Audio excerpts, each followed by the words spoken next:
ganti ng anak ng kasambahay. Joanne as narrator. Manang Celia! Manang! Asan na naman ba tong matandang to? Manang! Asan ka ba? Ma'am, bakit po? Kanina pa kita tinatawag Bingi ka ba? Pasensya na po, ma'am. Nasa kusina po kasi ako kaya hindi kita narinig. Sumasagot ka pa Pasensya na po. May iutos po ba kayo sa akin? Tatawagin ba kita kung wala? Gosh, bakit ang tatanga ng mga tao ngayon? Ano po ba yon? Ihanda mo yung lamesa, darating ang boyfriend ko. Kailangan maayos yan dahil kung hindi malilintikan ka sa akin. Sige po, ma'am. Tapos pagkatapos mo sa pag-aayos, paki-pick up yung order ko na pagkain dun sa store sa unang bahay dyan sa kanto. Sinabi ko nang pupunta ka.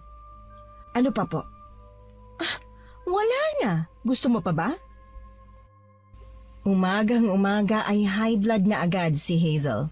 Pinakaayaw niya sa lahat ay yung tatanga-tanga na kasambahay. Wala naman siyang magagawa dahil halos 40 years nang nagtatrabaho sa kanya si Manang Celia. Pamilya na nga ang turing ng mga magulang niya sa matandang babae. Napairap na lang sa kawalan si Hazel matapos umalis ni Manang Celia. Aligaga siya dahil ngayon lang dating ng kanyang boyfriend. Sa edad niyang 45 ay boyfriend pa lang ang meron siya. Balak naman niya itong pakasalan ngunit hindi pa sa pagkakataong yon. Habang abala sa pagtitingin ng damit si Hazel ay narinig niyang tumunog ang doorbell. Nagmamadali siyang bumaba at halos madapa pa sa pagpunta sa pinto. Wala na si Manang Celia sa kusina kaya naman alam niyang kinuha na nito ang order niyang pagkain. Bumagsak naman ang mukha niya matapos makita ang nasa labas. Napataas ang kilay ni Hazel matapos makita ang anak ni Manang Celia na nasa harap ng bahay niya. Bukod sa butas-butas ang damit nito ay marumi pa. Mukhang hindi ito naligo dahil sa marungis na itsura nito. Ilang beses niya palang itong nakikita, pero ayaw niya talaga itong nakikita lalo na't ang init ng dugo niya rito. Ano ginagawa mo dito? Nandyan ba ang inay? Wala rito, umalis. Matanda na ang inay, baka kung san-san mo pa inuutusan. Ano bang pakialam mo? Kasambahay siya rito kaya may karapatan akong utusan siya. Oo, may karapatan ka. Pero sana naman intindihin mo rin ang edad niya. Alam mo, ang dami mong sinasabi. Umuwi ka na sa inyo. Wala nang nagawa si Junior nang biglang isinarado ni Hazel ang gate. Muntik pang maipit ang kamay niya nang hahawakan niya ang pinto. Buti na lang mabilis niya itong binitiwan. Inis na inis naman si Hazel habang pumapasok sa bahay niya. Ang buong akala niya ay ang nobyo na niyang nag-doorbell sa bahay. Napaupo na lang siya sa sala habang naghihintay. Walang trabaho si Hazel. Ayaw niyang magtrabaho. Kung tutuusin ay kaya naman niya dahil nakapagtapos siya ng kolehiyo. Ngunit dahil spoiled siya sa magulang niya at nag-iisang anak, ay hindi siya pinagtrabaho ng mga magulang niya noong gusto niya. At ngayong wala na ang mga magulang ni Hazel, ayaw niya nang magtrabaho. Kahit naman hindi siya magtrabaho ay mabubuhay siya dahil sa laki ng yamang iniwan sa kanya. Kahit mamatay siya sa edad ng 100 ay may maiiwan pa rin siyang yaman sa anak niya. Kung siya'y magkakaroon man ng anak. 5 taon lang si Hazel nang maging kasambahay nila si Manang Celia. Kasundo niya ito lagi noon at ito ang tumayong magulang niya noong panahong parehas busy ang kanyang mga magulang. Lagi niya itong kasama at kalaro. Nagbago lang ang lahat nang siya ay magdalaga na. Palaging tinutukso si Hazel dahil sa pagkakaroon niya ng yaya. Kaya minabuti niyang hindi na ito isama at iwan na lamang ito sa bahay. Ang dating close na sina Hazel at Manang Celia ay biglang nawala. Nagkaroon ng harang sa pagitan nilang dalawa. At hanggang ngayon ay hindi pa rin naibabalik ang pagsasama nila dati kahit anong pilit pa ni Manang Celia. Masyadong mataas ang pader na nakaharang kay Hazel.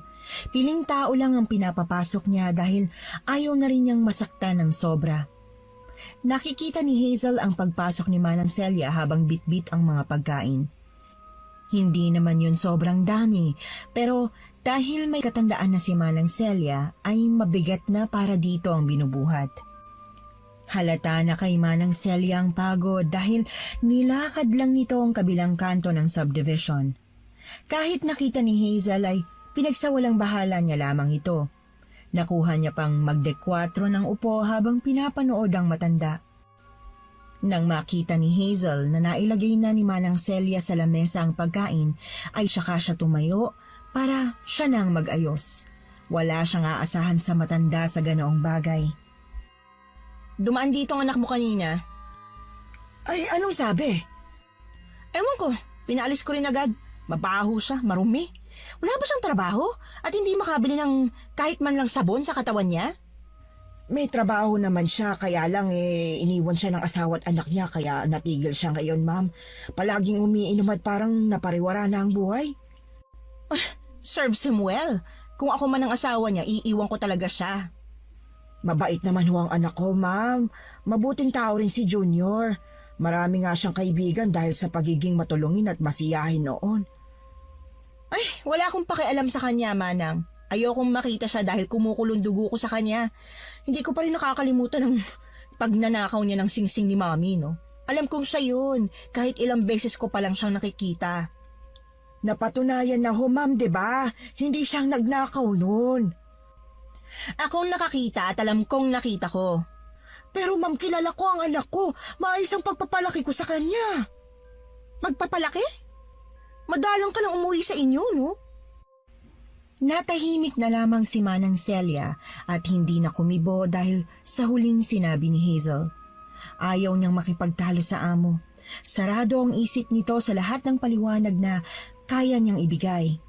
Hindi na niya kilala ang kanyang alaga. Malayong malayo ito sa pinalaki niyang bata. Si Hazel na ang nagpatuloy ng ginagawa nila. Pinapasok na niya sa kwarto ang kasambahay dahil parating na rin ang nobyo niya. Ayaw ng nobyo niyang nakikita ang kasambahay niya. Hindi niya rin malaman kung bakit galit na galit ito kay Manang Celia. Alam naman ni Hazel na hindi ang anak ni Manang Celia ang nagnakaw sa singsing ng kanyang ina. Napatunayan ngunit hindi nahuli ang gumawa. Gusto lang niyang may masisi kaya ito ang tinuturo niya. Masayang kumakain sina Hazel at ang nobyo niya nang buksan niya ang usapan tungkol sa kasal. Nakita ni Hazel kung paanong nagbago ang itsura ni Chris. Para bang ayaw nito na pag-usapan ang kasal o pagpapamilya. Uminit ang ulo niya dahil doon. Pakiramdam ni Hazel ay walang plano para sa kanya ang nobyo. Hindi niya na napansin na tumataas na ang boses nilang dalawa habang nag-uusap. Narinig yon ni Manang Celia at agad na tiningnan sila. Nakasilip lang ito dahil ayaw niyang sa kanya mabunto ng galit ng dalawa. Di ba sinabi ko na sa'yo? Tsaka na yung kasal na yan. Marami pa akong pinag-iipunan. Pinag-iipunan na ano? Mga kotse mo? Nauna mo pa yung intindihin kaysa sa akin ah. Hindi na ako bumabata, Chris. Pareho tayo. Wala ka bang plano para sa ating dalawa? Sagutin mo ako ng totoo. Nakakarindi ka? Oo na, wala. Wala akong plano para sa atin. Ayaw kita maging asawa lalo kung araw-araw ganyan ang dadatnan ko. Bunganga mo na napakalakas. Palibasa hindi mo na kailangan magtrabaho eh. Buhay ka na gamit ang pera ng magulang mo. Masyado mababa ang tingin mo sa iba. Ganyan talaga ang tingin mo sa akin? Oo, sa ganyang ugali mo, maiiwan ka. Iiwan ka ng lahat at walang magtsatsaga sa'yo. Anong sabi mo? Napuno si Hazel at mabilis na sinampal si Chris. Dahil sa sagutan nila ay pareha silang galit. Sasampalin na rin sana ni Chris si Hazel nang tumakbo si Manang at tinulak si Chris. Gulat na napaatras ang binata. Kahit matanda na si Manang ay may puwersa pa rin ang tulak nito. Galit na galit si Chris kay Manang. Maging si Hazel ay nainis dahil sa pagsali nito sa away nilang magnobyo. Huwag mong sasaktan ang alaga ko! Pwede ba, Manang? Away namin to. Chris! Chris! Teka sandali lang! Huwag mo ko iwan, Chris! Hinabol ng umiiyak na si Hazel ang nobyo niya. Tinulak lang siya nito nang pinilit niya itong yakapin. Walang nagawa si Hazel nang umalis ang nobyo niya. Napansin naman niya ang papalapit na si Manang Celia. Mukhang nagsisisi ito habang tinutulungan siyang tumayo. Nagpatulong naman si Hazel dito pero noong nakatayo na siya ay malakas niyang tinulak si Manang. Napaupo ang matanda dahil sa tulak ni Hazel. Napaiyak ito dahil sa sakit ng balakang. Hindi ito pinansin ni Hazel at dinuro pa ang mukha nito. Galit na galit siya at hindi na niya alam ang lumalabas sa bibig niya. Napaka-epal mo kasing matanda ka. Maayos pa yan eh. Kung di ka umepal sana ayos pa. Lagi ka na lang sagabal sa akin. Wala ka nang silbi nang hingialam ka pa. Ayaw ko lang namang saktang kanya. Wala ka nang pakialam doon. Para na kitang anak, Hazel. At hindi ko gugustuhin masaktan ka. Anak? Never kitang tinuring na parang magulang ko, no? Ayoko sa'yo. Kung di dahil sa huling utos sa akin ni Mami, bago siya mawala, tinanggal na kita. Pasalamat ka, naawa pa ako sa'yo. Ikaw na lang naghahanap buhay para sa inyo ng anak mong tamad. Palibasa, uto-uto ka. Ay, pasensya ka na, Hazel. Tumigil ka na, naiirita ako sa'yo. Umalis ka sa paningin ko. Bilisan mo! Alis na! Alis! Kahit masakit ang balakang ni Manang Celia ay pinilit niyang tumayo para makaalis sa harapan ni Hazel. Ayaw ni Celia na lalong galitin ang alaga. Mahal niya ito na parang anak na at nag-aalala rin siya sa nangyari. Alam ni Celia na mahal ni Hazel si Chris, kaya alam niyang nasaktan ito. Hindi naman niya magawang damayan ang alaga dahil na rin sa galit nito sa kanya. Minabuti niyang pumasok sa kwarto niya at doon na lamang umiyak at ininda ang sakit ng balakang. Walang ginawa si Hazel ng gabi na yon kundi uminom ng uminom. Wala na siyang pakialam kung ayaw sa kanya ni Chris. Wala siyang pakialam kung ayaw sa kanya ng mga tao. Kaya niyang mabuhay kahit walang kasama. Marami siyang pera, ari-arian na pwede niyang gamitin. Hindi niya kailangan ng mga tao na walang kwenta sa buhay niya. Dahil sa kalasingan ay sa sala na nakatulog si Hazel. Naalimpungatan lang siya dahil nakita niyang kinukuha ni Manang Celia ang mga bote ng alak. Hindi niya alam kung anong pumasok sa isip niya at sinipa niya ang mga bote. Nabasag ang isa ron, saktong hahawakan na ni Manang. Hindi naman yun napansin ni Hazel at bumalik ulit sa pagtulog. Si Manang naman ay manghiyak-ngiyak dahil sa nahawakan niyang bubog sa kamay. Bumaon yon ng kaunti at halos maihi ang matanda habang tinatanggal yon. Hindi niya ipinahalata kay Hazel ang sugat niya. Alam niya ring hindi naman ito mag-aalala. Habang naglilinis si Manang ay may nag-doorbell sa pinto. Hawak ang balakang habang naglalakad, agad niyang binuksan yun sa pag-aakala na bisita yon ni Hazel. Pagbukas niya sa pinto ay nakita niyang ang anak niya pala. Nag-aalala itong nakatingin sa kanya lalo nang makitang nakahawak siya sa kanyang balakang. Agad niyang itinago ang kamay na may sugat bago pa ito makita ng anak. Ano ginagawa mo rito? Alam mong ayaw sa'yo ng alaga ko. Baka mag-away na naman kayo. Wala akong pakialam sa kanya. Di naman siyang pinunta ko dito eh. Ikaw, inay. Kumusta ka na po? Ilang buwan ka nang hindi nakakapunta sa bahay ah. Marami kasing ginagawa rito. Mag-isa lang si Hazel, hindi niya kayang gawain. Pahingan nyo naman pag linggo ah. Bakit hindi kayo umuwi? Kung noon nakakapahinga pa ako, ngayon hindi na. Walang kasama at katuwang si Hazel dito eh. Tinaasan naman niyang sahod ko kaya ayos lang. Ano ho yung tinatago nyo? Wala ito. Patingin nga po, inay. Nako, huwag na. Titignan ko lang. Ano to? Na paano to? Bakit may benda kayo? Napansin ko rin na nahihirapan kayong maglakad kanina. Nakahawa kayo sa balakang nyo. Bakit po? Mabibigat ba ang trabaho nyo ngayon? Ay, hindi naman anak. Sadyang mabilis lang sumakit ang katawan ko dahil matanda na. Itong sa kamay ko nabasag ko ang bote at niligpit ko. Ayun, nabubog ako. Sigurado ho ba kayo, inay? Oo, ano ka ba? Ayos lang ako rito. Maayos ako. Ikaw ba? Maayos ka ba sa bahay? Nabawi mo na ba ang anak mo? Hindi po. Umuwi na ng probinsya nila si Nedy, kaya hindi ko na naabutan. Hayaan mo, pagkuha ko ng sahod ko ngayong buwan, ibibigay ko lahat sa'yo para masundan mo sila sa probinsya at makuha mo na yung 2 bata. Hindi na, Inay. Kaya ko na po. Maghahanap na muna ako ng trabaho. At pagkaya ko na ulit, babawiin ko ang mga bata. Pasensya ka na anak ha, wala akong maibigay ngayon sa'yo. Wala ang sahod ko eh. Hindi rin kita mapapasok sa loob dahil baka magising si Hazel. Alam mo naman, mainit ulo nun sa'yo. Ayos lang po, Inay. Pumunta lang talaga ako ngayon dahil gusto ko kayong makita. Pumunta ako kahapon pero wala kayo eh. Nay, sigurado ho bang ayos lang kayo? Ayos lang ako anak ko. Kung ganoon, mauna na ho ako. Babalik na lang ako sa susunod na araw para dalawin kayo, Nay. Tumangulang si Celia at hinatid ng tanaw ang anak. Sa loob-loob niya ay sana napaniwala niya ang anak na ayos lang siya. Bumalik siya sa loob at nakita si Hazel na nakahiga pa rin. Inasikaso niya pa rin ito kahit na anong pagpigil nito sa kanya. Lasing pa ito kaya mahina pa at hilo. Napansin ni Hazel ang benda ni Celia. Tinitigan niya yon at agad na naalala ang boteng nabasag na sinipa niya. Nahimasmasan siya at gusto niyang humingi ng tawad ngunit pinigilan siya ng kanyang sarili. Hindi na ulit siya pwedeng maging mahina sa harap nito. Sapat na ang nangyari kahapon, ang pag-iyak at ang pag-inom niya.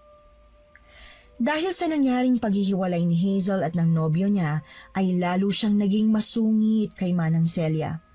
Ito ang sumalo sa lahat ng stress na nararamdaman niya. Halos hindi na makapagpahinga ang matanda dahil sa mga utos niya rito. Punta doon, punta rito, linis doon at linis dito. Hindi alam ni Hazel pero sa tuwing nakikita niya na nahihirapan ang matanda ay naaaliw siya at lalo siyang ginaganahan na pahirapan ito. Hindi naman nagsasalita o nagrereklamo si Celia dahil malaki ang utang na loob niya sa pamilya ni Hazel. Alaga niya rin ito at tinuring na nga na anak niya. Habilin din sa kanya ng yumaon niyang amo na alagaan si Hazel hanggang sa pagtanda nito. Naging mabilis ang mga araw para kay Hazel. Ni hindi siya lumalabas ng kwarto, kain tulog lang ang ginagawa niya. Dahil doon ay nahihirapan siyang kumilos dahil na rin sa bigat ng katawan niya kakakain. Maski paghuhugas sa puwet niya ay inuutos niya pa kay Manang Celia. Wala itong reklamo sa kanya kahit na hirap na rin ito. Manang! Manang! Ay ma'am, bakit po? Ano ba tong plansya mo? Maayos ba yan ha? Bakit may lukot pa rin? Ang tanga-tanga mo talaga. Maayos kong planansya yan. Baka nadagalan kaya nalukot ulit. Ano? Kasalanan ko ba? Ha? Eh, hindi naman sa ganon. Pero hindi ko rin naman kasalanan na nalukot yan eh. Aalis ako ngayon at itong susuot ko. Ayusin mo yan, bilisan mo. Sige, paplansyahin ko na lang ulit. Doon ka lang, buwisit ka. Tinulak ni Hazel si Manang Celia at tumama ang namamagapan nitong balakang sa pinto. Napadaing ito pero hindi pa rin pinapansin ni Hazel at inirapan pa. Lumabas na lang si Celia at umiiyak na plinansya ang damit ni Hazel. Nang matapos siya ay binigay niya na ito sa amo para makapagbihis na.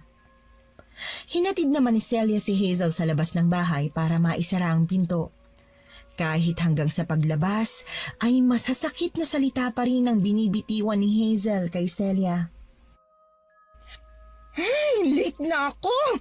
Sa susunod kukuha ko ng mas batang kasambahay para hindi kagaya mo na makupad. Huwag niyo naman ho akong tanggalin, ma'am. Ay dapat ka lang tanggalin dahil halos kukunin ka na ng lupa. Malapit ka na rin mamatay. Pero kaya ko pa naman magtrabaho eh. Ay sino bang boss dito? Ikaw ba? Ha? Tinulak-tulak ni Hazel si Manang Celia. Dahil nga matanda na at hindi na ganoon kalakas ang balanse ay muntik na naman itong mapaupo. Tumawa lang si Hazel sa nakita niya. Hindi napansin ni Hazel ang isang lalaki na tumulak din sa kanya. Malakas ang pagkakatula kaya halos sumubsob siya sa pintuan ng kotse niya. Gulat at galit na napatingin si Hazel dito matapos makabalik sa balanse mula sa pagkakatulak sa kanya. Lalo siyang nagalit nang makita ang tumulak sa kanya. Walang iba kundi ang anak ni Manang Celia. Agad namang pumagitna si Manang Celia upang awatin sila. Galit na galit si Junior na nakatingin kay Hazel at ganoon din naman si Hazel dito. Si Manang Celia ay naiiyak na dahil sa nangyayari. Umuwi ka na, anak. Hindi, Inay. Grabe na tong amo nyo. Sino ka sa akala mo para pagsalitaan ng masasakit ang nanay ko? Tinutulak-tulak mo pa talaga? Alam mo namang matanda na siya? At sino ka namang lalaki ka? Sino nagsabi sa'yo na umepal ka? Alam mo, pasalamat ka babae ka. Dahil kung hindi, matagal ko na sinapak yung pagmumukha mo. Wala akong pakialam sa'yo. Kung ayaw mo na pagsasabihan ko yung nanay mo, mabuti pa isama mo na yan pauwi sa inyo. Hindi ko kayo kailangan. Kayo may kailangan sa akin, no? Hindi ako aalis. Kailangan ko ng trabaho, ma'am. Hindi po. Pasensya na po kayo kay Junior, anak. Umuwi ka na, sige na. Nay, may trabaho naman na ako eh. Hindi nyo na kailangan magtyaga dyan sa hayop na babaeng yan. Anak, sige na. Umuwi ka na sa atin. Ayos lang ako rito. See? Ayaw niyang umuwi. Baka naman kasi ayaw niya sa'yo. Sino bang gugustuhin makasama ka? Ew, you're a piece of trash. Bagay kayo magsama ng nanay mo. Pero sa ngayon, dito muna siya kasi kailangan niya ng pera at ako lang naman ang nagpapasahod sa kanya. Gago ka! Sinasabi ko sa'yo, lahat ng sinasabi mo masasama sa amin ng nanay ko, babalik sa'yo. Lahat ng sinabi mo kakainin mo! Junior, tama na. Bakit? Ano gagawin mo? As if may magagawa ang isang kagaya mo. Hintayin mo lang, babalikan kita. Iiyak ka rin at magmamakaawa sa akin. Itaga mo yan sa bato! Okay, fine, losers. Hoy, Manang, ayusin mo dyan sa bahay, ha? Ayoko may dumi na papasok dyan. Aalis na ako bago pa ako mahawaan ng dumi. Umirap pa si Hazel bago tuluyang umalis ng bahay niya. Hindi na niya pinansin pa ang mga pinagsasasabi ng anak ng kanyang kasambahay. Kita pa rin niya sa side mirror ang inis na mukha nito habang nakatingin sa kanya. Naalala niya ang pagtulak nito sa kanya. Malakas at mapuwersa yon. Halos mangatog nga siya habang nakatingin siya rito para itong papatay sa tingin pa lang. Hindi lang pinahalata ni Hazel ngunit sobrang natatakot na talaga siya kanina pa. Nanginginig na ang kamay niya habang nakahawak sa manibela. Pilit niyang kinalma ang sarili bago kitain ang kaibigan niya. Si Manang Celia naman ay pilit na pinakakalma ang anak. Galit pa rin ito habang nakatingin sa papalayong sasakyan ng amo niya. Tumingin si Junior sa kanya at niyakap siya. Alam niyang mahal na mahal siya ng anak niya at lahat ay kayang gawin ito upang maging maayos siya. Ganoon din naman si Celia sa kanyang anak. Lahat ay kaya niyang gawin para maging maayos siya. Pwede ba akong pumasok saglit sa bahay niya? Ay, baka pagalitan ako, anak. Hindi niya naman malalaman. Makikiihi lang ako bago umalis. Sige, bilisan mo lang ha. Baka lalo lang kayo mag-away na dalawa eh. Mabilis lang ho to. Sinamahan ni Celia ang anak papasok ng bahay. Itinuro niya ang daan papunta sa CR dahil hindi niya na ito masasamahan pa patungo ron. Naiwan siya sa kusina upang ikuha ng maiinom ang anak. Hindi na napansin ni Celia na nagtagal si Junior sa banyo. Pagbalik nito ay medyo pawisan pa ito at palinga-linga sa kisame na parabang may hinahanap. Nagtaka man si Celia sa kinikilos ng anak ay hindi na siya nagtanong pa tungkol doon. Marahil ay namamanghalang ito sa laki ng bahay ng amo niya. Mahirap lang kasi silang mag-ina. Maagang namatay ang tatay ni Junior at tanging silang dalawa na lamang ang nagsumikap para lumaban sa buhay. Silang dalawa lang ang magkakampi at silang dalawa lang ang magkasangga sa lahat ng bagay. Ito, inumin mo muna. Bilisan mo lang anak dahil feeling ko babalik na agad yung amo ko. Sige, Inay. Pagkaubos ko nito, aalis na rin ako. Pasensya ka na anak. Nag-away na naman kayo ng dahil sa akin. Wala kayong kasalanan, Inay. Huwag kayong mag-alala. Tuturuan ko ng leksyon ng babaeng yan. Ano ibig mo sabihin, anak? Wala po. Alis na ako, Nay. Sige, mag-iingat ka. Mabilis na umalis si Junior sa bahay ni Hazel. Lingid sa kaalaman ng kanyang ina, ay may pinaplano na siya upang turuan ng leksyon ang amo nito. Hindi pinansin ni Celia ang mga sinabi ni Junior. Alam niyang mabuting taong anak niya, kaya hindi nito gagawin ang nasa isip ni Celia. Naglinis lang ulit si Celia para hindi na siya mapagalitan ni Hazel pag uwi nito. Gabi na nang makauwi si Hazel. Hindi na nga siya nakapaghapunan dahil sa sobrang pagod. Diretso tulog na siya at bagsak agad. Sa kalagitnaan ng pagtulog niya ay hindi niya alam kung bakit balisa siya. Ilang beses na siyang bumaling sa higaan para makahanap ng magandang tulog, ngunit wala siyang mahanap. Naiinis at napapaupo na lamang siya habang napapasabunot sa buhok. Nawala ang antok niya at pagtingin niya sa orasan ay 3:00 na pala ng madaling araw. Dahil gutom na siya ay minabuti niyang bumaba upang gumawa ng makakain. Hindi siya marunong magluto kaya paniguradong sandwich lang ang makakain niya. Hindi niya naginising ang kasambahay at siya na lang ang kumilos mag-isa. Ang ilaw lang sa kusina ang binuksan niya, patay ang ilaw sa buong bahay. Kung dati-rati hindi nakakaramdam ng takot si Hazel sa ganoong sitwasyon, iba ngayon. May kakaiba siyang nararamdaman at parang may malamig na hanging humahaplos sa kanya. Habang nasa kusina si Hazel ay napatalon siya at napatakip ng bibig nang may marinig siyang tahol ng aso. Sa sobrang tahimik kasi ay halos kuliglig na lamang ang mga maririnig. Agad naman siyang nakabawi sa pagkakagulat at bumalik na sa paglalagay ng palaman sa kanyang tinapay. Nakakain na siya ng isa at hindi pa siya busog kaya naman gumawa pa siya ng isa. Habang kinakain ng huling tinapay ay napansin niyang tila insekto na nakapatong sa kinakain niya. Binuksan niya ang tinapay at nakita niya sa palaman nito ang mga puting anay na mabilis na gumagalaw. Agad niyang naihagis ang tinapay at napatili. Pumunta rin siya agad sa lababo upang doon sumuka ng sumuka. Nagising si Celia sa sigaw ni Hazel kaya agad siyang pumunta doon. Nakita niya ang alaga na suka ng suka. Naiiyak na ito habang sumusuka na halos tubig na lamang. Pinuntahan niya ito at binigyan ng tubig. Agad yung tinanggap ni Hazel habang naiiyak na itinuro ang tinapay. Hindi mo ba tinatakpan ng maigi ang palaman? Bakit may termite dyan? Termite, ma'am? Anay! Anay? Paano magkakaroon yan dyan eh? Saradong-sarado yan.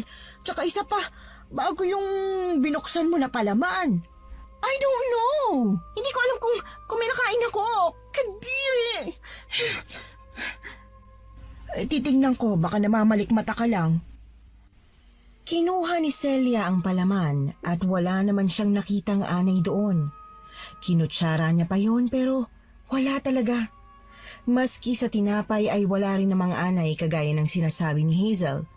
Walang anay doon o kahit sa sahig mismo.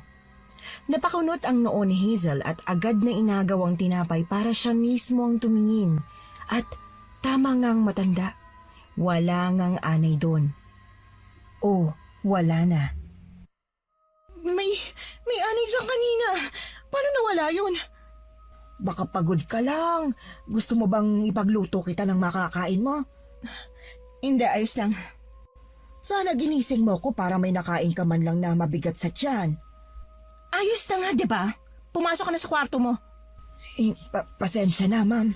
Alis na! Sige po. Pinaalis ni Hazel si Celia dahil hindi niya matanggap ang hiya na nararamdaman niya. Walang anay doon, pero alam niyang may nakita talaga siya. Ayaw niyang ibang isipin sa kanya ng kanyang kasambahay. Tiningnan niyang muli ang tinapay bago siya pumanik sa kwarto. Iniisip pa rin niya hanggang umaga ang tungkol sa tinapay sa kung paanong may nakita siya at bigla na lamang nawala. Maliit na bagay lang kung tutuusin pero hindi alam ni Hazel kung bakit masyado siyang nag-aalala at nag-iisip tungkol sa anay na yon. Hindi niya na nga napansin na umaga na at hindi na siya nakatulog pa. Mabilis siyang kumilos para maligo. Nang matapos siya sa pagligo ay agad siyang pumunta sa kanyang closet para kumuha ng damit. Napili niya ang paborito niyang damit na kulay pula. Paghila pa lamang niya doon ay agad niya yung naihagis at napatili siya ng sobrang lakas. Napakaraming anay ang nasa damit niya. Hindi lang sa pulang damit na paborito niya kundi sa buong damitan niya. Hindi niya alam kung saan nagmumula ang mga ito. Nanginginig siya sa takot at kinikilabutan siya sa dami noon habang nakatingin siya. Saktong pagpasok ni Manang Celia ay nabuwal siya at napaupo na lamang. Maging si Celia ay napasigaw sa dami ng anay na nasa loob ng aparador ni Hazel. Agad na hinawakan ni Celia si Hazel upang ilabas sa lugar na yon. Dinala niya ito sa kama nito at pinainom ng tubig. Bakit ang daming anay doon?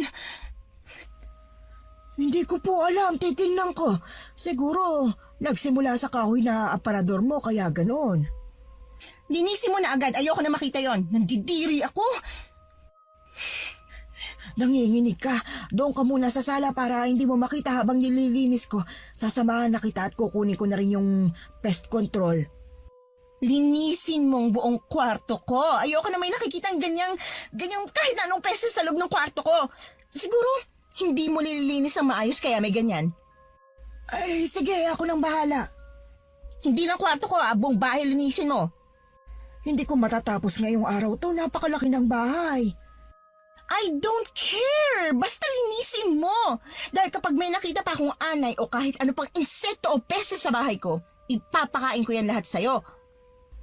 Sige po, doon na kayo sa sala. Palalabasin mo ako ng kwarto ko ng nakatuwalya lang? Paano kita ikukuha ng damit? May anay ang damitan mo. Ikuha mo ako ng damit ni Mami. Agad na sumunod si Celia at kumuha ng damit para kay Hazel. Pagbalik niya ay nagbihis agad ang amo at iniwan ang matanda doon. Nakita niyang lumabas ito at umalis. Maghapong naglinis si Celia. Hindi naman lahat merong anay. Ang pulang damit ang pinakamarami. Itinapon niya na yon dahil paniguradong ayaw na yung suotin ni Hazel. Gabi na nang makauwi si Hazel. Hindi pa rin tapos maglinis si Celia pero tapos na ito sa kwarto niya. Naabutan pa ni Hazel na naglilinis si Celia sa sala. Hindi niya napinansin ito kahit tinatanong siya. Pumasok na agad siya sa kwarto niya at tiningnan ang damitan. Wala nang peste doon. Malinis na kagaya ng gusto niya. Sa pagod ay agad siyang nakatulog. Nagising ulit si Celia 3:00 ng madaling araw. Nanginginig siya dahil sa taas ng lagnat niya. Pilit siyang sumisigaw at tinatawag si Celia ngunit walang lumalabas na boses sa bibig niya. Nanghihina siya dahil sa sakit niya at wala nang halos lakas ang boses niya. Nagdedeliryo na siya at pakiramdam niya ay may papatay sa kanya. Nanginginig ang katawan niya na nakasiksik sa kanyang kama. Nakatulog siya sa ganoong posisyon at nagising na lamang nang may humawi sa kortina. Umaga na at sobrang taas pa rin ang lagnat niya. Inasikaso siya ni Celia maghapon. Halos hindi na ito nakapagpahinga dahil sa kanya. Pagod pa ito kakalinis ng bahay at lalong pagod dahil sa kakabantay sa kanya. Hindi bumababa ang lagnat ni Hazel. 3 araw na siyang may mataas na lagnat. Palagi pa rin siyang nagigising o naaalimpungatan ng 3:00 ng madaling araw. Buti na lang ay nasa tabi niya si Celia. Doon ito natutulog sa lapag ng higaan niya. Gusto na siyang dalhin ni Celia sa ospital ngunit siya mismo ang umaayaw. Pang-4 na araw na may lagnat siya ay doon naramdaman ni Hazel ang pangangati ng kanyang lalamunan. Para bang may gumagalaw doon at gustong lumabas. Pakiramdam niya nakabarayon at hindi mawala-wala kahit anong dami ng tubig ang inumin o pagkain na kanyang kainin. Ilang beses na rin siyang naduwal ngunit wala namang lumalabas.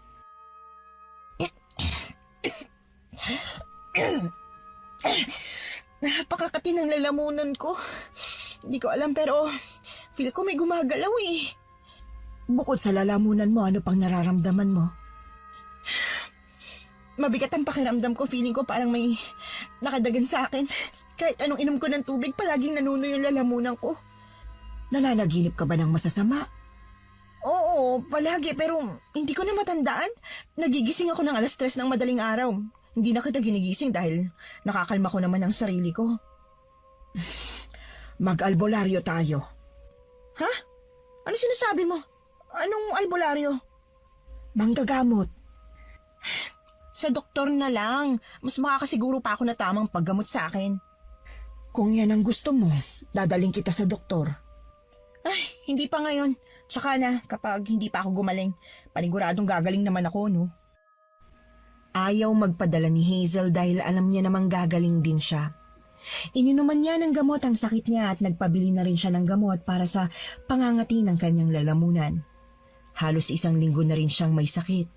Para siyang lumpo dahil lantang gulay na siya. Halos hindi makatayo o makagalaw sa higaan niya dahil sa bigat ng nararamdaman niya. Dumagdag pa ang lalamunan niya na lalong lumalala ang kati, lalo na kapag 3:00 ng madaling araw. Para bang may kung anong buhay doon na gising kapag 3:00 na. Ilang beses nang dinot-dot ni Hazel ang lalamunan niya upang sumuka pero siya lang ang sumusuko sa bandang huli dahil naiiyak na siya pero wala pa ring lumalabas kundi laway lang din niya. Gumaling naman si Hazel ngunit pabalik-balik pa rin ang sakit niya. Doon na siya nagpasyang magpatingin na sa doktor. Sinamahan siya ni Manang Celia sa ospital. Wala rin namang nangyari. Walang nakitang kahit na anong sakit sa kanya. Maging sa lalamunan niya ay wala rin. Wala rin naman daw siyang tonsillitis at normal lang ang lahat sa kanya. Muntik pang awayin ni Hazel ang doktor dahil sa mga sinasabi nito. Tanging si Manang Celia lamang ang nakausap ng maayos ng doktor. Nagreseta lang ito ng gamot na dapat inumin ni Hazel. Walang kwenta pumunta rito. Paano normal tong kati ng lalamunan ko? Kailan pa naging normal ang ganito kakate? Baka naman hindi yan basta sakit lang. Anong sakit naman to? Baka may bakterya na sa lalamunan ko kaya ganito. Naapektuhan na rin pagkain ko. Nahihirapan na rin ako magsalita. Pero ang daldal mo pa rin eh. Hey, wala kang pakialam.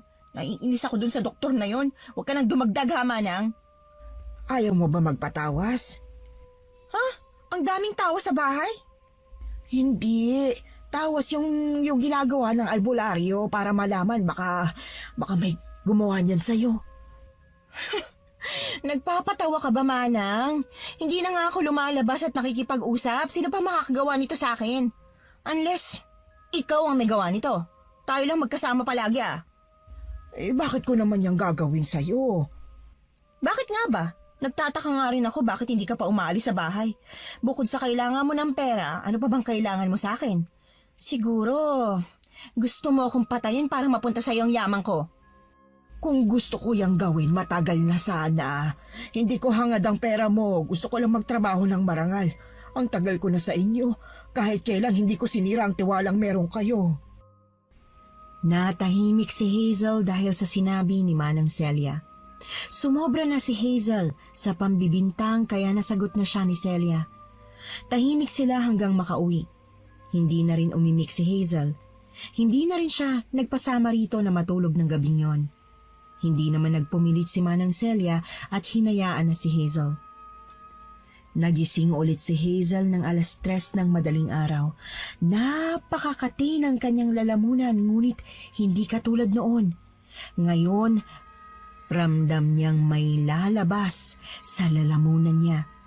Hawak niya ang bibig habang tumatakbo sa banyo at saktong pagluhod niya sa bowl ay ang pagsuka niya. Napakapit siya sa bowl habang siya'y sumusuka. Pikit na ang mata niya dahil sa dami ng sukang inilalabas niya. Natapos na siyang sumuka pero hindi pa rin nawawala ang tila nakabara sa lalamunan niya. Magmumumog sana si Hazel nang makita niya ang kanyang suka. Ang suka niyang nasa bowl ay merong maliliit na anay. Iba ang itsura nito kesa sa anay na nakita niya sa damitan niya. Mas maliliit ito at mas mabilis gumalaw. Makatito lalo kapag nakagat ka. Puti ang kulay nito at hindi talaga makikita sa unang tingin lalo kapag hindi gumalaw. Nahawakan ni Hazel ang bibig niya dahil sa kanyang nakita. Halos masuka ulit siya sa pandidiri sa anay na nasa suka niya. Natatakpan ng iba ng mga nakain niya pero kitang-kita pa rin niya ang dami ng mga gumagalaw. Mabilis niyang flinasyon at nagmumog. Nilinis niyang mabuti ang kanyang ngipin at pagkatapos ay agad na nahiga sa kanyang kama at nagdasal. Alam ni Hazel na hindi normal ang nangyayari sa kanya. Hindi siya pamilyar sa mga kulam o kung ano pa mang ginagawa ng mga taong may espesyal na kakayahan pero may alam siya kahit konti. Nagdasal siya na nagdasal hanggang sa siya'y makatulog na. Ayun lang ang alam niyang makakatulong sa kanya. Nagising lang siya sa sigaw ni Manang Celia. Nagtataka siyang nakatingin dito pero ito ay parang maiiyak na. Naramdaman ni Hazel ang kirot sa kanyang bibig. Inamoy niya ang sarili at hindi maganda ang amoy nun. Mabaho siya kumpara sa amoy ng bibig niya tuwing umaga. Nagtataka pa rin si Hazel sa itsura ni Manang Celia kaya hindi na siya nakapagpigil at tinanong na niya ito. Anong problema, Mamanang? Masakit ba ang bibig mo? Anong nararamdaman mo? Medyo makirot siya pero kaya naman. Bakit ba? Maghugas ka na ng ngipin mo, magmadali ka. Ano ba yun? Basta! Mana nga, tinatakot mo na ako. Hindi kita tinatakot. Sabi ko lang na mag-toothbrush ka na. Bakit ba kasi ganyan ang ekspresyon mo? Ayoko sumigaw, ang sakit ng bibig ko. May singaw yata ako kaya ganito. Agad na tumayo si Hazel at nagpunta sa banyo. Masakit ang bibig niya, maging ang gilagid niya. Hula niya ay dahil yun sa singaw kaya masakit. Nagmumog ng maayos si Hazel lalo at naalala niya ang nangyari kaninang madaling araw. Muli niyang tiningnan ang bowl at wala nang anay doon. Paniguradong nasama yon sa pagpa-flush niya. Tinitigan sa salamin ni Hazel ang kanyang bibig. Malaki ang pagnganga niya para makita. Sobrang dry na ng lips ni Hazel at nagbabalat na yon. Maputla rin ang kulay niya at pumayat ng kaunti ang mukha niya. Pinagmasdan niyang maigi ang bibig niya at singaw nga ang nakita niya. Marami yun, maliliit palibot sa kanyang gilagid. Kaya rin masakit ang bibig niya pagising ay dahil doon. Paglabas niya ng banyo ay nandoon pa rin si Celia at nag-aantay sa kanya. Hindi pinansin ni Hazel ang nag-aalalang mukha nito. Agad niya itong inutusan para umalis ito sa kwarto niya. Ipagluto mo nga ako ng almusal. Yung may sabaw lang dahil nahihirapan ako sa bibig ko. Paniguradong masakit to pag kumain ako. Alam mo ba bakit nagkaganyan yan? Singaw lang. Nagtutoothbrush ako ha. Hindi ko lang alam saan galing yan. Ipatingin kaya natin yan sa doktor. Parehas lang sasabihin nila tapos re-resetahan lang. Para gumaling agad yung singaw mo at makakain ka ng maayos. Mabilis lang mawala ang singaw ko. Hindi na nagpumilit pa si Celia at umalis na sa kwarto ni Hazel. Si Hazel naman ay busy sa paghahanap ng salamin upang tingnan muli ang kanyang singaw. Habang tinitingnan niya ang kanyang singaw ay naramdaman na naman ni Hazel na parang nasusuka siya. Ramdam niya ang gumagalaw sa lalamunan niya na gustong lumabas. Agad siyang pumunta sa banyo at doon sumuka. Kung kaninang madaling araw ay iniisip niyang namamalikmata siya, ngayon ay sigurado na siya sa kanyang nakikita. Gustong sumigaw ni Hazel pero kinalma niya ang kanyang sarili. Kahit nasusuka pa ay flinash niya na ang bowl. Magmumumog ulit sana siya nang tinitigan niya ang kanyang bibig. Doon nga ay nakita ni Hazel ang ilang maliliit na anay na pilit pumapasok sa singaw niya. Agad siyang nagmumog at halos maubos niya na ang mouthwash niya sa kakamumog. Naiiyak na si Hazel sa nangyayari sa kanya. Napatalo na lang siya sa katok galing sa pinto niya. Inayos niya ang kanyang sarili bago buksan ang pinto. Naroon si Manang Celia. Luto ng pagkain mo, bumaba ka na. Teka, ayos ka lang ba? Bakit basang-basa ang damit mo? Ayos lang ako. Nagmumog ka ulit? Bakit ba ang dami mong tanong? Pasensya na. Sige na, bumaba ka na. Hindi pinansin ni Hazel si Manang Celia at agad na siyang bumaba upang kumain. Hindi nga siya nagkamali na mahihirapan siyang kumain dahil na rin sa singaw niya. Nawalan na rin naman siya ng gana dahil sa nakita niya sa suka niya at sa bibig niya. Pinipilit niya lang kumain upang maging mas malakas kesa sa kung anong nangyayari sa sarili niya. Tulala siya habang kumakain kaya hindi niya napansin na pinagmamasdan siya ni Manang Celia. Alam kasi ni Manang Celia ang nangyayari sa kanya at hindi nito kayang pigilan ang may gawa nito sa kanyang amo. Kailangan ni Celia na mapilit si Hazel na pumunta sa albularyo. Pumunta tayo ng albularyo. Ayoko, Manang. Alam kong matalino ka, Hazel. Alam mong hindi na normal ang nangyayari sa'yo. Problema ko to.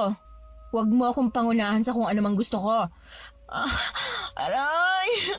Huwag mo na kasi akong galitin. Sumasakit lalong bibig ko kada sisigaw ako. Yan nga sigurong dahilan bakit nangyari yan sa'yo. Ano? Para turuan ka ng leksyon. Pinagsasasabi mo? Ha, Manang?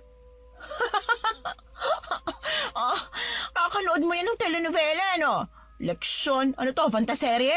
Di na uso yan ngayon. Gagaling din ako. Gagaling din tong singaw ko. Natatawa si Hazel habang napapailing sa mga sinabi ni Manang Celia. Alam niyang hindi na normal ang nangyayari sa kanya pero alam niya rin na mawawala rin yun. Baka may kung anong bakterya lang na nasa katawan niya. Natatakot siya pero hindi niya ipinapakita yon kahit na kanino. Kaya niyang harapin ang kung anumang nangyayari sa kanya ng mag-isa. Masyadong mataas ang tingin ni Hazel sa sarili niya. Sa isip niya ay hindi niya kailangan ng kung sino man dahil mapera naman siya at halos nasa kanya na ang lahat. Hindi pumayag si Hazel sa gusto ni Manang Celia. Kahit anong pilit sa kanya ay matigas ang pagtutol niya sa gusto ng kasambahay.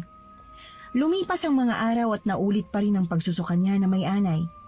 Hindi niya sinasabi kay Celia dahil ayaw niyang malaman pa nito ang nangyayari sa kanya.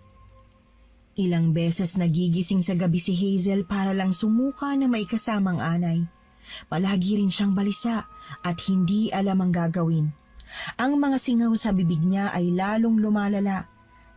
Dahil din doon ay bumabaho ang kanyang hininga kaya madalang siyang magsalita. Nahihirapan din kasi siyang magsalita dahil sa sakit ng bunganga niya.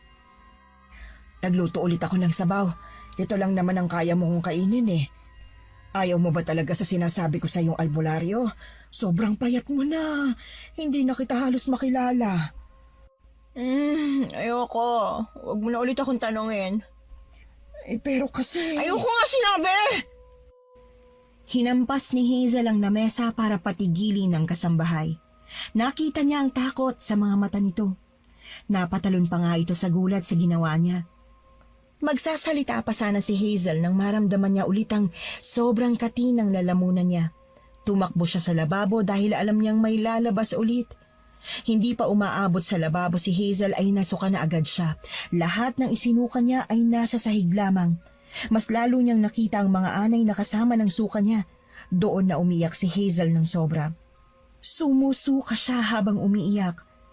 Si Celia naman ay nakaalalay sa kanya na hinahagod ang likod niya. Sa sobrang panghihina ni Hazel ay nawala na siya ng malay. Nagising siya na nasa sofa na, iniisip kung panaginip ba ang nangyari pero nang makita niya si Manang Celia na minamap ang sahig, ay doon bumalik sa kanya na totoo pala ang lahat. Lalong sumakit ang mga singaw ni Hazel. Ramdam niya ang mga panibagong singaw na tumubo at ang ibang singaw na sobrang laki at lalim na ng pagkakasugat sa bibig niya. Mabaho at amoy sugat na ang hininga niya, kaya mabilis siyang masuka sa tuwing naaamoy ang kanyang hininga. Tiningnan ni Hazel ang sarili sa salamin at doon niya nakita ang itsura niya. Sobrang payat na niya. Wala nang dating magandang kulay ng mukha niya.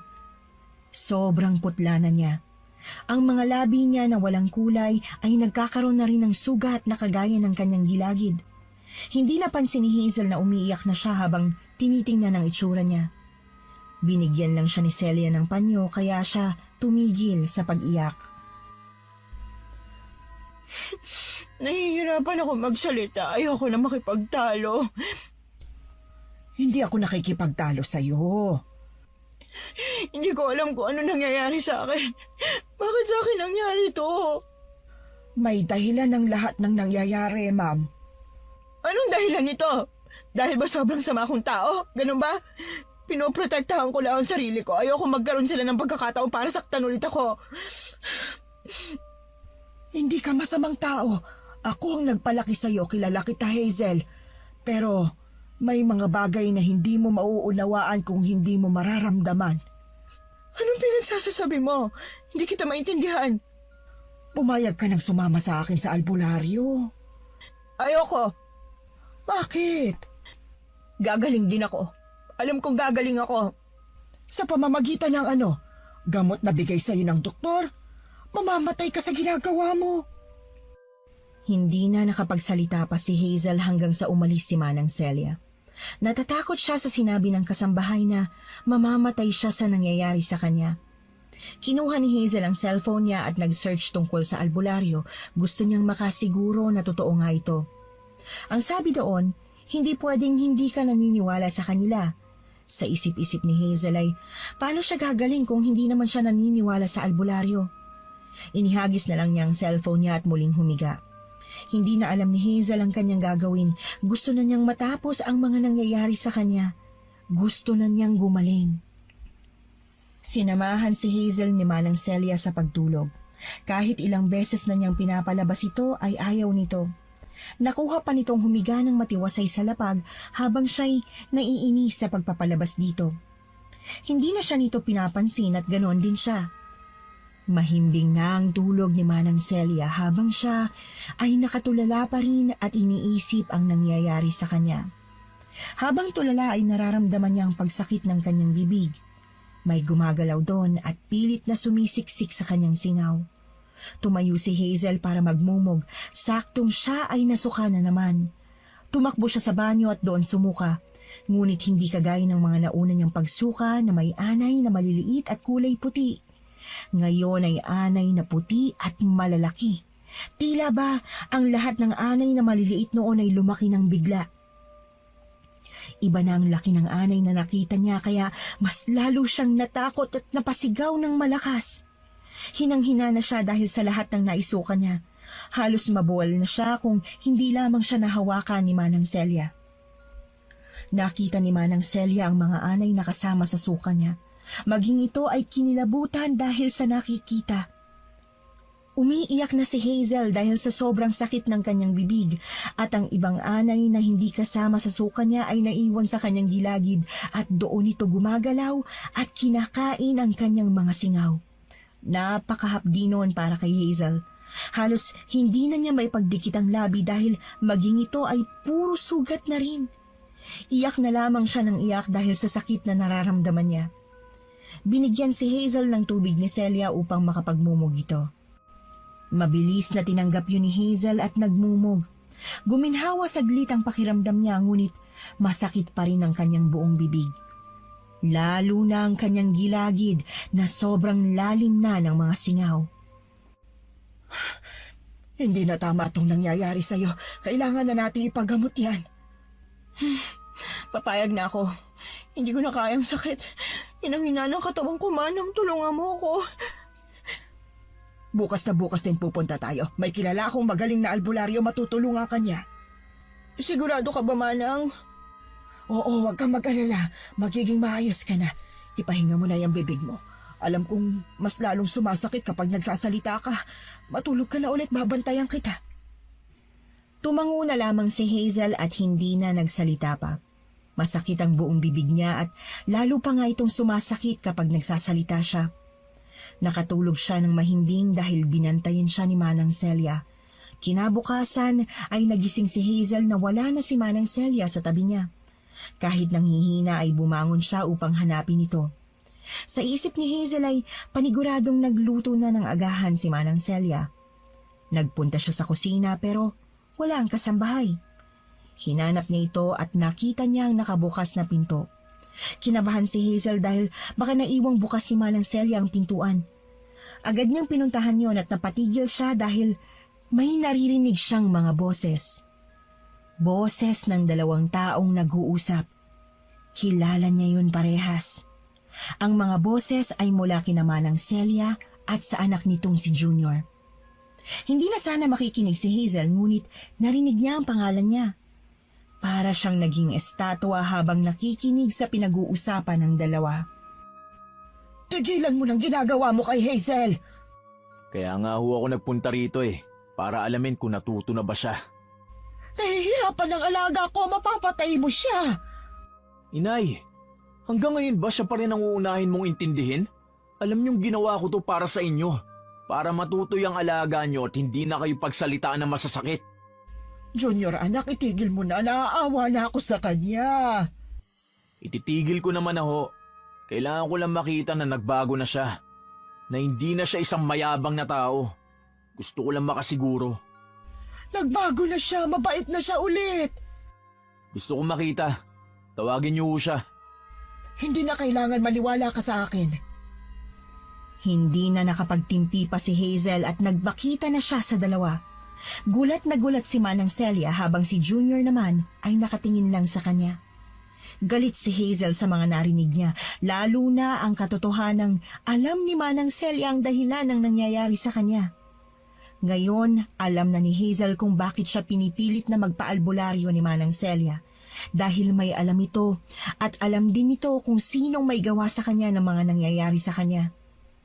Hindi maunawaan ni Hazel kung bakit ganun kasobra ang ginawa sa kanyang pagpapahirap. Nahihirapan man siyang magsalita at wala mang lakas, ay pinilit ni Hazel na magsalita para sa sarili. Anong narinig ko? Tama ba? Si Junior ang may kagagawa nito? Tama ba, Manang Celia? Oo, tama ka. Hindi ikaw ang kausap ko! Tumahimik ka! Sagutin mo ako, Manang Celia, totoo ba? Oo, totoo. Tama ka nang narinig. Wala kang utang na loob, Manang Celia! Oh, akala ko ba nagbago na siya? Kumalma ka muna, Hazel. Paano ako kakalma? Matapos kung malaman kung sino may gawa nito, kakalma ako? Paano mo nagawa to, Junior? Anong klaseng tao ka, ha? Tao ka ba talaga? O demonyo? Hindi ako demonyo. Mag-iingat ka sa mga salitang bibitawan mo. Wala siyang alam, Junior. Hayaan mo na siya. Umalis na tayo, inay. Hayaan nyo na siya. Hindi ko na siya kukulamin. Pero paniguradong hindi na rin siya gagaling. Mamamatay siyang ganyan. Napakasama mo! Walang hiya ka! Mas walang hiya ka! Ilang taon kang pinagtiisan ng nanay ko. Ilang beses mo na siya nasugatan, pisikal man o galing sa mga salita mo. Hindi ka pa rin natututo sa mga nangyayari sa'yo ngayon. Kahit na masakit na ang bunganga mo at nangihina ka na, masasakit na salita pa rin ang lumalabas dyan sa mabaho mong bunganga. Hindi ka na nadala. Bagay lang sa iyan nangyayari sa'yo. Pasalamat ka hindi pa grabe ang ginawa kong pambabarang sa'yo. Junior, tama na. Hayaan mo na si Hazel. Sige, umalis ka, Manang. Babalik ka rin dahil wala nang kukuha sa'yo bilang katulong. Ako lang ang tatanggap sa'yo. Kakailanganin mo rin ang pera ko. Umuwi ka na, Junior. Nay? Sige na, umuwi ka na. Narinig mo, di ba? Umuwi ka naman, babarang ka. Galit na umalis si Junior sa bahay ni Hazel. Galit ito dahil hindi sumama ang kanyang nanay sa kanya. Hindi niya alam may plano ang kanyang ina. May dahilan kung bakit hindi pa muna ito sumama sa kanya. Si Hazel ay galit na nakatingin kay Celia. Nauna na siyang pumasok sa bahay niya. Kahit nanghihina ay hindi siya pumayag na tulungan siya nito sa paglalakad. Nakapasok na siya sa bahay tsaka niya palang hinarap si Manang Celia. Galit siya, ngunit kailangan niya pa rin ng tulong ng matanda. Tutuloy tayo sa albularyong sinasabi mo, maganda ka na. Gusto ko nang pumunta sa lalong madaling panahon. Baka bumalik ang mambabarang mong anak. Huwag mong pagsalitaan ng masama ang anak ko. Maganda ka na rin. Aantayin kita sa labas. Nanghihina na si Hazel pero siya pa rin ang nag-drive ng sasakyan niya. Hindi niya alam kung marunong ba si Manang Celia. Tahimik lang silang dalawa habang papunta sa bahay ng albularyo. Habang nagda-drive ay napasigaw na lang si Hazel. Nagblanko biglang paningin niya dahil sa sobrang sakit ng kanyang gilagid. May kung anong sabay-sabay na bumabakbak sa kanyang mga singaw. Hindi niya na makita ang daan dahil sa sakit na nararamdaman niya kaya tinabi na muna niya ang sasakyan. Parehas silang mapapahama kapag nagpatuloy siya. Sobrang sakit ng kanyang bibig at halos tumulo na ang laway niya dahil hindi niya na maisara ang bibig niya. Bumaba si Manang Celia at tinapik siya para umusog upang ang kasambahay niya na mismo ang mag-drive. Ayaw namang umusog ni Hazel. Iling lang siya ng iling kay Manang Celia dahil hindi na siya makapagsalita ngunit wala siyang magawa, lalo pa nang itulak na siya nito. Mahina na ang katawan ni Hazel kaya mabilis siyang naitulak ni Manang Celia. Ang matanda na ang nag-drive. Mabuti na lamang at may kaalaman pala ito sa pagmamaneho. Nabablangko na ang paningin ni Hazel pero pinipigilan niyang pumikit ang mga mata. Biglang tumigil ang sasakyan nila, saktong nawalan siya ng malay. Pilit tinatawag ni Manang Celia si Hazel ngunit hindi na ito sumasagot. Bumaba siya ng sasakyan at nakita niya ang albularyong kaibigan ng nanay niya noon. Mabilis itong lumapit at tiningnan si Hazel. Tinulungan siya ng albularyo para maipasok si Hazel sa loob. Alam na agad ng matandang albularyo kung ano ang nangyari kay Hazel. Alam na rin agad nito kung sino ang may kagagawa nun. Mabilis na nagsagawa ng ritual ang albularyo. Tulog pa rin si Hazel habang si Manang Celia ay nakatingin lang kay Hazel at sa albularyo. Patuloy sa pagre-ritual ang albularyo nang magising si Hazel. Nanghihina siyang napaupo at hinanap si Manang Celia. Agad naman itong lumapit sa kanya at tinulungan siyang umupo. Manang, nasan po tayo? Nasa albularyo na tayo. Gagaling na ba ako? Oo, gagaling ka na. Pwedeng lumabas ka muna, Celia. Sige po, Mang Karding. Manang, saan ka? Dito lang ako sa labas. Lumabas si Manang Celia at naiwan si Hazel kasama ang albularyo. Matanda na ang albularyo. Tansya ni Hazel ay nasa 75 years old na ito. May hawak itong makapal na aklat na binabasa nito kanina nang magising siya. Sa gilid ng albularyo ay ang iba't ibang laki ng garapon at kung ano-anong dahon ang nakalagay. Meron ding puro aglimat sa gilid nito. Meron ding mga hampaspagi at iba't ibang klaseng patalim. Lumapit sa kanyang albularyo habang hawak ang libro sa kanang kamay at isang dahon na hindi siya pamilyar sa kaliwa. Alam mo na ba ang dahilan kung bakit nangyari sa'yo yan? Anong ibig niyong sabihin? Lahat ay may dahilan. Lahat ng nangyayari ay may dahilan. Ang isang mambabarang ay hindi pwedeng gamitin ang kanilang kakayahan ng basta-basta lang. May sapat at matibay na dahilan para gawin ang mga bagay na kaya nilang gawin. Alam mo ba na ang nangyari sa iyo hindi pa malala? Kadalasan sa mga mambabarang ay tinatarget nila ang kanilang biktima sa pinakamahinang parte nito, sa parte kung saan pwede nilang ikamatay. Mahinang parte rin naman ho yung akin. Humihina ako dahil sa bibig ko. Hindi ako nakakakain ng maayos dahil dito sa sugat o singa o kung ano man itong nasa bibig ko. Oo, pinapahina ka, pero hindi ka mamamatay sa simpleng sugat lang. Kaya dapat ka pa rin magpasalamat. Gusto namang babarang mo na matuto ka sa mga maling ginawa mo. Gusto kang turuan ng leksyon. Anong maling nagawa ko? Hanggang ngayon ba magmamalinis ka pa rin? Alam kong alam mo ang maling nagawa mo, Iya. Hindi ko na dapat pang isa-isahin sa'yo. Pero matuto ka na. Sige, sasabihin ko. Ang pagiging mapagmataas o matapobre mo ang naging dahilan kung bakit ka nagkaganyan. Masyado kang mayabang na maski katulong mo na inaalagaan ka ng ilang taon, pinagsasalita mo ng masasakit na salita na hindi naman angkop o dapat para sa kanya. Humingi ka man lang ba ng tawad? Hindi, di ba? Kaya rin siguro bibigang tinarget sa'yo ng mambabarang mo dahil gusto niyang tumahimik ka at matutunan mo ang mga bagay na ginawa mo sa kapwa mo. Paano niyo nalaman yan lahat? Sinabi sa akin ni Celia. Kilala ko ang pamilya nila. Paano mawawala to? Tumigil na siya. Hindi ka na niya gagambalain pa.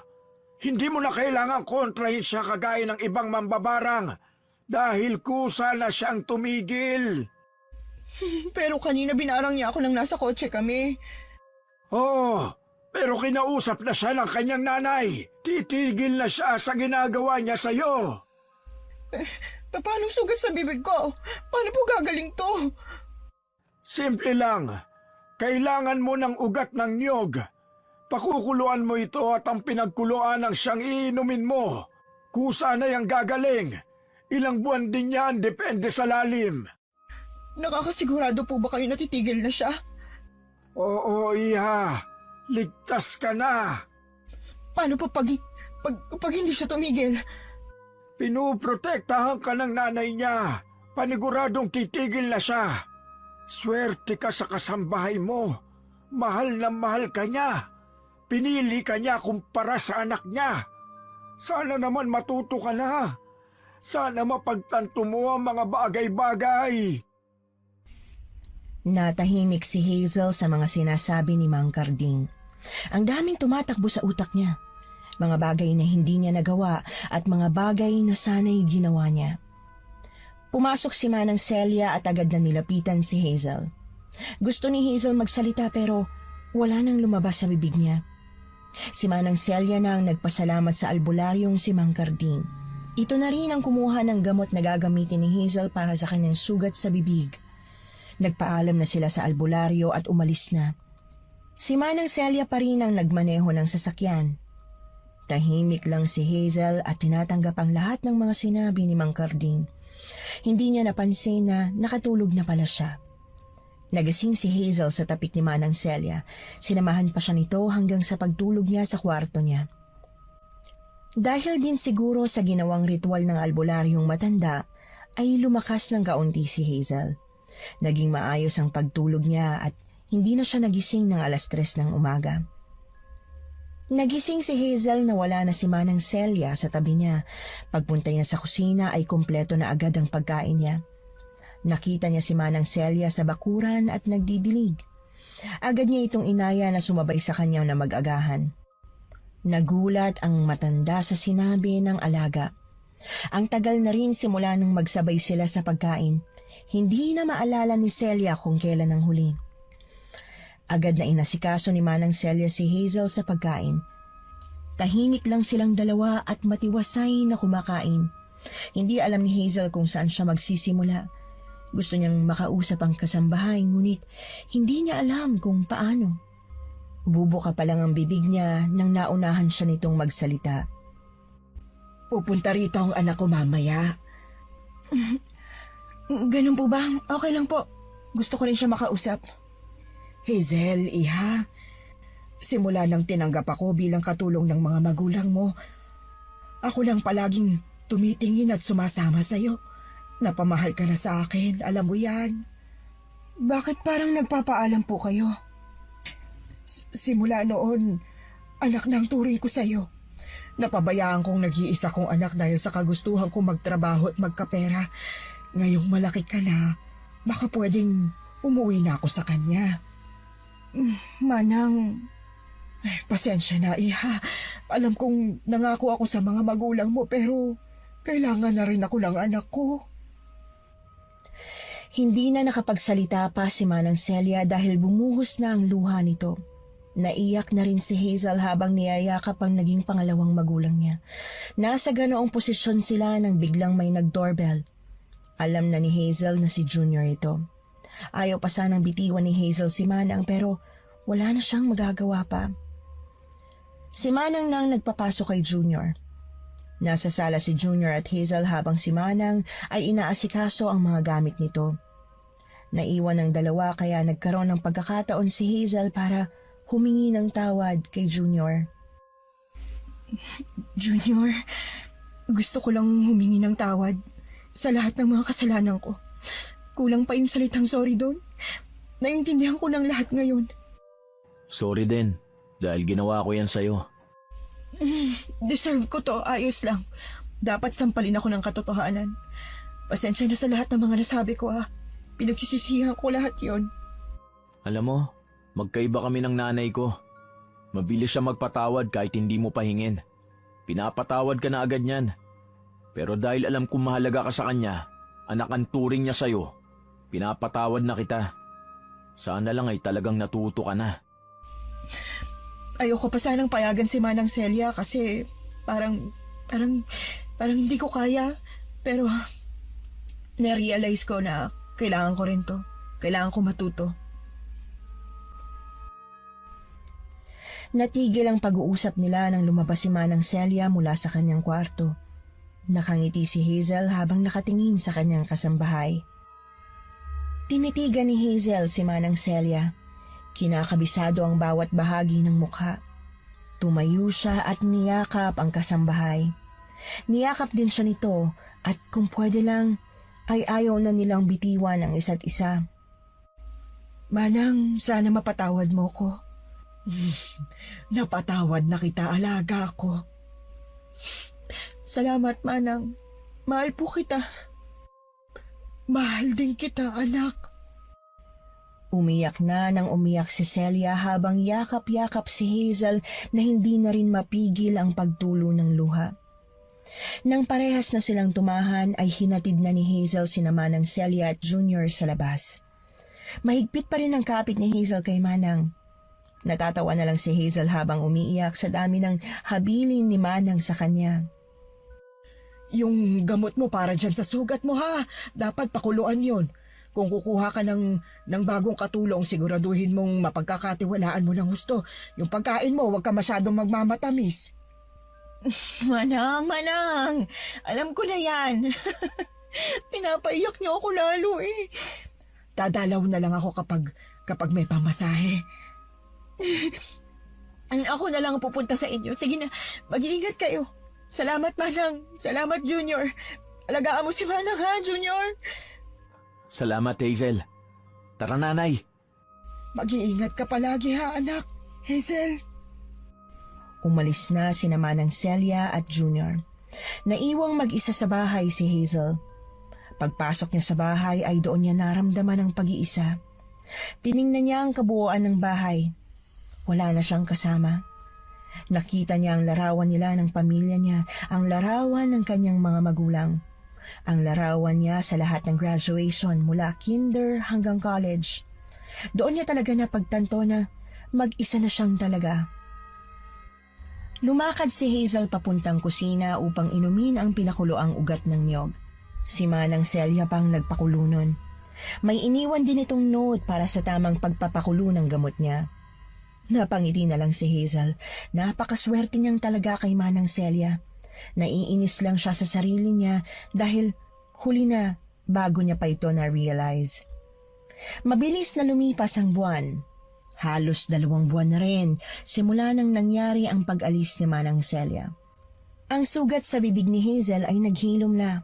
Bumalik na rin ang sigla ng katawan niya dahil dumami na ang pagkain niya.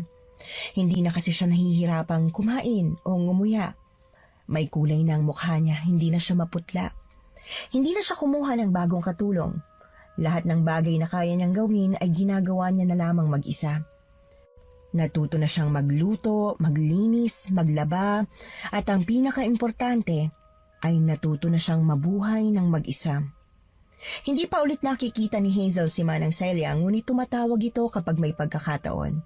Busy na kasi ito kakaborda ng mga damit. Ayun ang bagong pinagkakakitaan nito sa lugar nila. Madalang na ito kung tumawag at naiintindihan naman ni Hazel. Minsan kung tatawag ito ay sobrang bilis lang. Kumusta ka na dyan, Iha? Ayos naman ho. Kayo po? Ayos naman, malakas pa. Ay, magpapadala ko ng pera, Manang. Ilang beses ko nang inulit. Wag na. Para naman sa gamot niyo. Sige na po. Isipin niyo na lang, insurance mo to. Salamat, ma'am. Ma'am pa rin. Hindi mo na ako amo, Manang. Ay, oo nga pala. Natawa na lang si Hazel sa mga sinabi ni Manang. Mabilis lang ang usapan nila dahil marami pa itong gagawin. Nagpadala naman si Hazel dito ng pera para panggamot nito. Madalas niyang bigyan ng pera si Manang. Tulong na rin para mas mapagaan ang buhay ng mga ito. Pagkatapos ng pag-uusap nila ay agad inasikaso ni Hazel ang kanyang labada.